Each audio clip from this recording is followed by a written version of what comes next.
வணக்கம் ஜோதிட நண்பர்களே. ஏற்கனவே ராசியை பற்றின முழு விவரங்களையும் பார்த்தாச்சு. அதாவது ஒவ்வொரு ராசிக்குமே என்ன மாதிரியான குணாதிசயங்கள் இருக்கும், எந்த மாதிரியான வாழ்க்கை அமைப்பு இருக்கும், என்ன மாதிரியான உறவு முறைகள் இருக்கும் அப்படின்னு விளக்கமாகவே பார்த்தாச்சு. அதே போல் லக்ன விவரங்களையும் பார்த்தாச்சு. ராசி அமைப்பை போலவே லக்னத்திற்கும் ஒவ்வொரு விஷயங்களும் எப்படி இருக்கும் அப்படின்னு தனித்தனியாகவே சொல்லியிருக்கும். பார்க்காதவங்க டிஸ்கிரிப்ஷனில் லிங்க் இருக்கும், செக் பண்ணி பாருங்கள். இனி ராசி மற்றும் லக்னம் இது ரெண்டும் சேர்ந்த அமைப்பு எப்படி இருக்கும் அப்படிங்கிறத பற்றி பார்க்க போகிறோம். ஒரு குறிப்பிட்ட லக்னம் மற்றும் ராசியாக ஒரு மனிதருக்கு அமைந்து வரும் பொழுது அவங்களுக்கு என்ன மாதிரியான விஷயங்கள் இருக்கும் அப்படிங்கிறத பற்றி சில விளக்கங்களை ஜோதிடத்தில் பொதுவாக சொல்ல முடியும். இனி அந்த விஷயங்களை பற்றி தொடர்ச்சியாக பார்க்கலாம். பதிவை பார்க்குறதுக்கு முன்னாடி ஒரு சில விஷயங்களை கவனத்தில் வச்சுக்கோங்க. எப்பவும் சொல்லக்கூடிய விஷயங்கள் தான். இங்கு சொல்லக்கூடிய விஷயங்கள் முழுமையாக உங்களுக்கு பொருந்தணுங்கிற அவசியம் கிடையாது. ஏன்னா ஒரு மனிதனை பற்றி அவங்களுடைய சுய ஜாதகம் மட்டும்தான் முழுமையான விஷயங்களை சொல்ல முடியும். மற்ற விஷயங்கள் எல்லாமே ஒரு பொதுவான அமைப்பு கொண்டது தான். இங்கு சொல்லக்கூடிய விஷயங்களை நீங்கள் கிராஸ் பண்ணி வருவீங்க. உங்களுடைய வாழ்க்கையில் சில அனுபவங்களாகவும் உணர்வுபூர்வமான விஷயங்களாகவும் பெற முடியும். அதே போல் ராசி முக்கியமாக இல்லை லக்னம் முக்கியமாக அப்படின்னாலும் குழப்பிக்க வேண்டாம். ராசி லக்னம் அப்படிங்கிறதெல்லாம் பார்த்திங்கன்னா ஒரு சில ஐடென்டிட்டி மட்டும்தான். ஜோதிட பலன்கள் எடுக்கிறதுக்காக பொதுவாக தெரிஞ்சிக்க வேண்டிய சில விஷயங்கள் அவ்வளோதான். மற்றபடி 9 கிரகங்கள் 12 கட்டம் 27 நட்சத்திரங்கள் கொண்ட ஒரு அமைப்பு தான் நமக்கு முழுமையாக முக்கியம். அதுதான் ஒவ்வொரு செகண்டும் நமக்கு தேவையான எல்லா விஷயங்களையும் தீர்மானிக்கிறது. அதனால் ராசி முக்கியமாக இல்லை லக்னம் முக்கியமாக அப்படின்னாலும் குழப்பிக்காதீங்க. நம்ம யாருன்னு கேட்டால் நம்மளுடைய பேரை எப்படி ஒரு அடையாளமாக சொல்கிறோமோ அந்த மாதிரி தான் நம்மளுடைய சுய ஜாதகத்திற்கு அடையாளமாக இந்த ராசியும் லக்னமும் அமைந்து வருது. மற்றபடி இங்கே எல்லாமே முக்கியம் அப்படிங்கிறத மனசில் வச்சுக்கோங்க.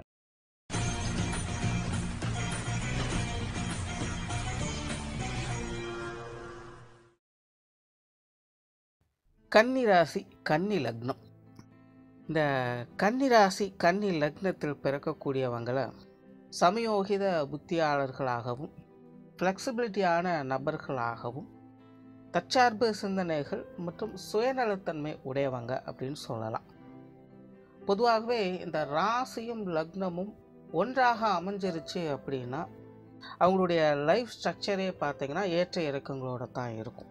கிளியராக சொல்லணுன்னா ஒரு 10 வருஷம் நல்லா இருப்பாங்க, அப்புறம் 10 வருஷம் கஷ்டப்படுவாங்க, திரும்பவும் 10 வருஷம் நல்லா இருப்பாங்க, திரும்பவும் 10 வருஷம் கஷ்டப்படுவாங்க. இப்படி மாறி மாறி இவங்களுடைய வாழ்க்கை நிலை போய்கிட்டே இருக்கும். இவங்களுடைய வாழ்க்கையில் சூழ்நிலைகளும் மனிதர்களும் தான் மாறி மாறி வந்து போயிட்டுருப்பாங்களே தவிர இவங்களுடைய வாழ்க்கையில் இந்த ஏற்ற இறக்கங்கள் அப்படிங்கிறது தவிர்க்க முடியாததாகவே இருக்கும்.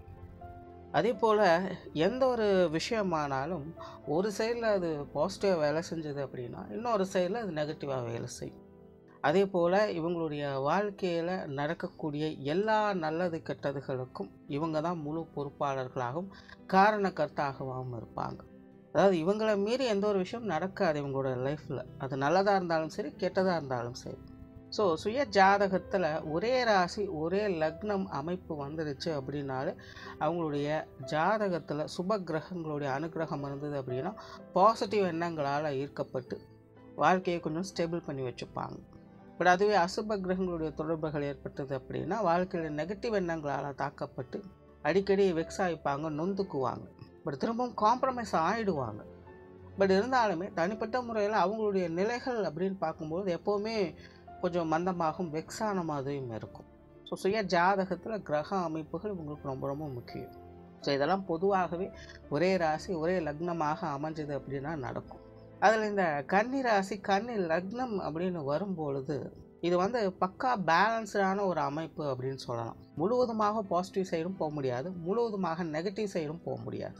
பட் அதுக்காக இவங்க மத்தியஸ்தர்களாக மத்திய நிலையிலிருந்து செயல்படக்கூடியவங்க அப்படின்னு சொல்ல முடியாது. அதாவது இடம் காலம் மனிதர்களை பொறுத்து சூழ்நிலைகளை பொறுத்து இந்த விஷயங்கள் மாறுபடும். நல்ல விதமாக இருந்தது அப்படின்னா அதற்கு தகுந்த மாதிரி மாறி அதோடு அடாப்ட் ஆக பார்ப்பாங்க. அதுவே மோசமானதாக இருந்தது அப்படின்னா அதற்கு தகுந்த மாதிரி மாறி அதற்கு அடாப்ட் ஆக பார்ப்பாங்க. ஸோ இவங்களை பொறுத்த வரைக்கும் நார்மலாகவே சரி தவறு நல்லது கெட்டது அந்த மாதிரி எந்த ஒரு பாகுபாடுகளும் கிடையாது. அட்ஜஸ்ட்மெண்ட் தான் முக்கியம். சூழ்நிலைகளுக்கு தகுந்த மாதிரி தன்னை தகவமைத்து கொண்டு செயல்படணும். இதை ஆங்கிலத்தில் சர்வைவல் ஆஃப் த ஃபிட்டஸ்ட் அப்படின்னு சொல்லுவாங்க. கிட்டத்தட்ட அந்த நிலை முழுவதுமாக இவங்களுக்கு பொருந்தும். இதெல்லாம் பார்த்திங்கன்னா ஒரு சில நேரங்களில் வாழ்க்கையில் குறிப்பாக மோசமான சூழ்நிலைகளில் இந்த மாதிரியான காரியங்கள்லாம் இவங்களுக்கு ரொம்பவுமே பாசிட்டிவாக வேலை செய்யும். எப்படியோ பொழைச்சிப்பாங்க. பட் அதுவே ஒரு சோஷியல் லைஃப் அப்படின்னு வரும்போது மற்றவங்க குற்றம் குறை சொல்கிற மாதிரி சூழ்நிலைகள் மாறிடும். என்னதான் இவங்க மற்றவங்களுக்கு அனுசரித்து போனாலும் மற்றவங்களுடைய பார்வைக்கு இவங்க ஏதாவது ஒரு குற்றம் குறை செய்யக்கூடியவங்களாகத்தான் தெரிவாங்க. பொதுவாகவே இவங்க நல்ல புத்தி சாதுரியர்கள், புத்திசாலித்தனம் அதிகம் இருக்கும், யூகத்திறன் இவங்ககிட்ட அதிகம் இருக்கும், தொலைநோக்கு சிந்தனையோடு தான் எப்போவுமே செயல்படுவாங்க, நட்பை அதிகம் விரும்பக்கூடியவங்க, போட்டா போட்டி பொறாமைகள் அப்படிங்கிறதெல்லாம் இவங்களுக்கு கிடையாது. பெரும்பாலும் சமாதான பிரியர்களாகத்தான் இருக்க விரும்புவாங்க. பட் அதே நேரம் தற்சார்பு சிந்தனைகளும் சுயநலமும் இவங்ககிட்ட அதிகமாக வேலை செய்யும். எப்போவுமே தான் என்னுடையது தனக்கு அப்படிங்கிற நிலையில் தான் இவங்க எல்லா விஷயங்களையுமே யோசிப்பாங்க. தனக்கு மிஞ்சின பிறகு தான் தானமும் தர்மமும் அப்படிங்கிற கான்செப்ட் தான் இவங்ககிட்ட அதிகமாக வேலை செய்யும். ஸோ முதல்ல நம்மளை கவனிப்போம், அதுக்கப்புறம் மற்றவங்கள பார்க்கலாம். இது யாராக இருந்தாலும் சரி, குடும்பத்தாரை சார்ந்தவங்களாக இருந்தாலும் சரி, கிட்டத்தட்ட அந்த மாதிரியான சூழ்நிலைகள் தான் இருக்கும். ஆனால் இவங்களுக்கு ஒரு யோகா அமைப்புகள் விசேஷமாக வேலை செய்யும். இவங்க மற்றவங்களை கண்டு கொள்கிறாங்களோ இல்லையோ, பட் மற்றவங்க அதாவது இவங்களை சுற்றி இருக்கிறவங்க உறவுகளாகட்டும் குடும்ப உறுப்பினர்களாகட்டும் எல்லாருமே பார்த்திங்கன்னா இவங்க மேலே ஒரு தனி அஃபெக்ஷன் வச்சுருப்பாங்க. இவங்களை எதிர்பார்த்து தான் சில விஷயங்கள் காரியங்களை செய்துட்டு வருவாங்க. ஸோ மற்றவர்களுடைய அரவணைப்பையும் எதிர்பார்ப்புகளையும் பெற்றவங்களாக இருப்பாங்க. பட் இவங்களுக்கு மற்றவங்க மேலே இன்ட்ரெஸ்ட் அப்படிங்கிறது ரொம்பவுமே குறைவு. அதாவது இல்லைன்னு சொல்ல மாட்டேன், தனக்கு மிஞ்சின பிறகு தான் தானமும் தர்மமும். முதல்ல நம்மளை பார்ப்போம், அதுக்கப்புறம் மற்றவங்களை கவனிப்போம் அப்படிங்கிறது தான். ஸோ மற்றவங்க மேலே அல்லது மற்றவங்க சார்ந்த விஷயங்கள் இன்ட்ரெஸ்ட் அப்படிங்கிறது ரொம்பவுமே உங்களுக்கு குறைவாகத்தான் இருக்கும். இதனால் மற்றவங்களுடைய பார்வைக்கு இவங்க பெரும்பாலும் கொஞ்சம் சுயநலவாதிகளாகத்தான் தெரிவாங்க. பட் அதே நேரம் தற்சார்பு சிந்தனை உடையவங்க. இவங்க அவ்வளோ சீக்கிரம் யாரையும் நம்ப மாட்டாங்க, யாரையும் எதிர்பார்க்க மாட்டாங்க, தன் சொந்த காலில் நிற்கணும்னு ஆசைப்படுவாங்க. நம்மளை நம்ம தான் காப்பாற்றிக்கணும் அப்படிங்கிற சிந்தனை தான் இவங்ககிட்ட அதிகமாக வேலை செய்யும். ஸோ எப்படியோ தன்னுடைய வாழ்க்கையில் தன்னுடைய நிலையை உயர்த்தி கொள்வதற்காக தொடர்ந்து பாடுபட்டு கொண்டு இருப்பவங்க. பெரும்பாலும் இவங்களுக்கு மனமும் புத்தியும் ஒரே மாதிரி தான் வேலை செய்யும். ஸோ நினைத்ததை செயல்களாக மாற்றக்கூடிய திறன் இவங்களுக்கு உண்டு. ஸோ ஒரு விஷயத்தை நினச்ச மாதிரி அதை செய்து முடிச்சுடுவாங்க. இன்னும் சொல்லப்போனால் குறுக்கு வழிகளை கையாண்டாவது அதை செய்து முடிச்சுடுவாங்க. ஏன்னா இவங்களை பொறுத்த வரைக்கும் பாசிட்டிவ் நெகட்டிவ் நல்லது கெட்டது அந்த மாதிரியெல்லாம் எதுவும் கிடையாது. தேவையா இல்லையா அப்படிங்கிறது தான். ஸோ அந்த மாதிரி இவங்க பிடிவாதக்காரங்களில் பட் நினச்சதை செஞ்சு முடிச்சுடுவாங்க. அதே போல் காசு பண்ண விஷயங்கள், கொடுக்கல் வாங்கல் விஷயங்கள், பொருளாதார ரீதியான விஷயங்கள்லாம் அதிக ஆர்வம் கொண்டவங்க.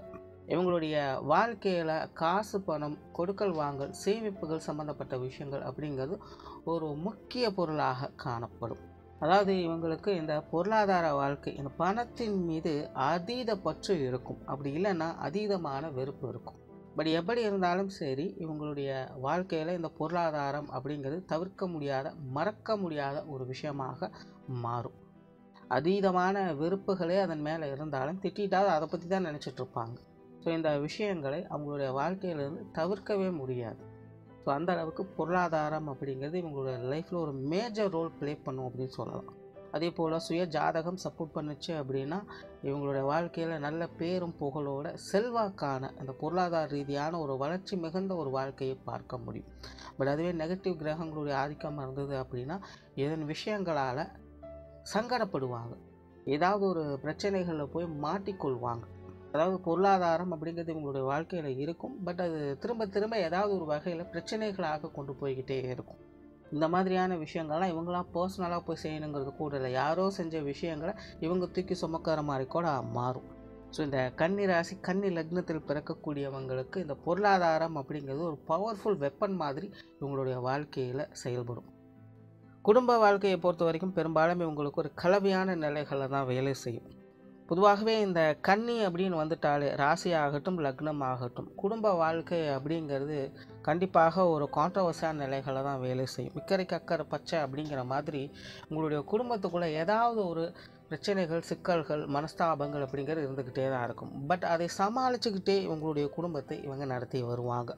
ஸோ அது எந்த அளவுக்கு இவங்களுக்கு சமாளிப்புத்தன்மை அல்லது சகிப்புத்தன்மை இருக்குது அப்படிங்கிறத பொறுத்து தான் இவங்களுடைய குடும்ப வாழ்க்கை சிறப்பாக இருக்கா இல்லையா அப்படிங்கிறது பார்க்க முடியும். பட் இங்கே கன்னி ராசியும் கன்னி லக்னமாக அமைகிறதுனால இந்த விஷயங்கள் கொஞ்சம் கூடுதலாகவே வேலை செய்யும் அப்படின்னு சொல்லலாம். அதாவது சூழ்நிலைகள் ரீதியாகவும் இந்த கான்ட்ரவர்சியான நிலைகளை இவங்க அதிகமாக சந்திக்க வேண்டியதாக இருக்கும்.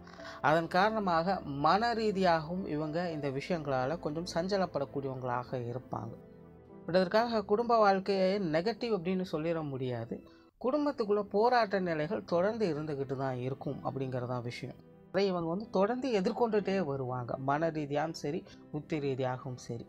வேடிக்கையாக சொல்லணும்னா, ஒருவேளை குடும்பத்தில் திடீர்னு அமைதியான சூழல் நிலவுச்சு அப்படின்னா இவங்களுக்கே கொஞ்சம் கன்ஃபியூஸ் ஆகிடும், ரொம்ப டல்லாகிடுவாங்க, ரொம்ப போர் அடிக்குது அப்படின்னு ஃபீல் பண்ணுவாங்க. ஸோ இவங்களை பொறுத்த வரைக்கும் குடும்பத்துக்குள்ளே ஏதாவது ஒரு அரசல் புரசல்கள் இருந்துக்கிட்டே இருக்கும், அதை இவங்க சால்வ் பண்ணிக்கிட்டே இருக்கணும். இதுதான் விஷயம். ஸோ அதுக்கு தகுந்த மாதிரி உங்களுடைய குடும்ப வாழ்க்கையும் அந்த கான்ட்ரவர்சியான நிலைகளோடு தான் செயல்பட்டுக்கிட்டு இருக்கும். பட் அதற்காக அதை நெகட்டிவ் அப்படின்னு எடுத்துக்க முடியாது. அதே போல் குடும்ப உறுப்பினர்களும் அப்படி தான். இவங்க மற்றவங்களுக்காக செயல்படுறாங்களோ இல்லையோ, மற்றவங்க இவங்களுக்காக செயல்படக்கூடிய தன்மை இயற்கையாகவே அமையும். அந்த வகையில் குடும்ப உறுப்பினர்களுடைய ஒத்துழைப்பை கிடைக்க பெற்றவங்களாக இருப்பாங்க.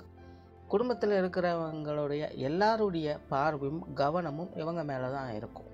பட் வேடிக்கை என்னென்னா, அது நல்லதுக்கும் பொருந்தும் கெட்டதுக்கும் பொருந்தும். நல்லது நடந்தாலும் இவங்க தான் காரணம்னு சொல்லுவாங்க, குடும்பத்துக்குள்ள ஒரு கெட்டது நடந்தாலும் இவங்க தான் அதுக்கு காரணம் அப்படின்னு நிற்கும். பெற்றோர்கள் சம்மந்தப்பட்ட விஷயங்கள் இது இவங்களுக்கு கொஞ்சம் சாதகமாகவே வேலை செய்யும். குறிப்பாக அம்மா சம்மந்தப்பட்ட விஷயங்கள் இவங்களுக்கு ரொம்பவுமே சப்போர்ட்ஃபுல்லாக இருக்கும். இவங்களுடைய அம்மா ஒரு சிறந்த காரியவாதி அப்படின்னு சொல்லலாம். இவங்களோட குடும்பத்தில் அதிகமாக வேலை செய்யக்கூடியவங்களாக இருப்பாங்க. இவங்களுக்காக பர்சனலாக நிறைய விஷயங்களை செய்து கொடுக்கக்கூடியவங்களாகவும் இருப்பாங்க. ஸோ இவங்களுடைய வாழ்க்கையில் இவங்களுடைய அம்மா சம்மந்தப்பட்ட விஷயங்கள் இவங்களுக்கு எப்போவுமே சப்போர்ட்ஃபுல்லாக தான் இருக்கும். இவங்களுடைய அம்மாவின் கண்காணிப்பிலிருந்து இவங்க தவறவே முடியாது. அதே போல் தந்தை சம்மந்தப்பட்ட விஷயங்களும் அப்படி தான். பெரும்பாலும் இவங்களுடைய தந்தை நல்ல அன்பையும் பாசத்தையும் காட்டக்கூடியவங்களாக இருப்பாங்க. நல்ல ஜோவியலான பர்சனல் தான். குறிப்பாக இவங்க மேலே அக்கறை அன்பை காட்டக்கூடிய ஒரு நபராகத்தான் இருப்பாங்க. பட் அளவுக்கு மீனால் அமிர்தம் நஞ்சு அப்படின்னு சொல்லுவாங்க. கிட்டத்தட்ட அந்த மாதிரி ஓவர் சென்டிமெண்ட் உடம்புக்கு ஆகாதுன்னு சொல்கிற மாதிரி இவங்களுடைய அன்பு பாசங்களே ஒரு கட்டத்தில் அவங்களுக்கு கொஞ்சம் சங்கடத்தை ஏற்படுத்தும். அது தெரிந்தோ தெரியாமலோ அவங்களுடைய வாழ்க்கையில் எதிர்கொள்ள வேண்டிய ஒரு விஷயமா இருக்கும். இவங்க மூலமாக உங்களுடைய தந்தைக்கு ஏதாவது ஒரு காலகட்டங்களில் கொஞ்சம் மன வருத்தங்கள் சங்கடங்கள் அப்படிங்கிறது ஏதாவது ஒரு வகையில் போகும். மற்றபடி பெற்றோர்கள் சார்ந்த விஷயங்கள் அப்படிங்கிறது பெரும்பாலும் இவங்களுக்கு சாதகமாகவே இருக்குது. அடுத்த உடன்பிறப்புகள் சம்மந்தப்பட்ட விஷயங்கள் இதுவும் பார்த்தீங்கன்னா கிட்டத்தட்ட அந்த மாதிரி தான். குறிப்பாக மூத்த உடன்பிறப்புகள் சம்மந்தப்பட்ட விஷயங்களில் இவங்களுக்கு ஈடுபாடுகள் அதிகமாகவே இருக்கும்.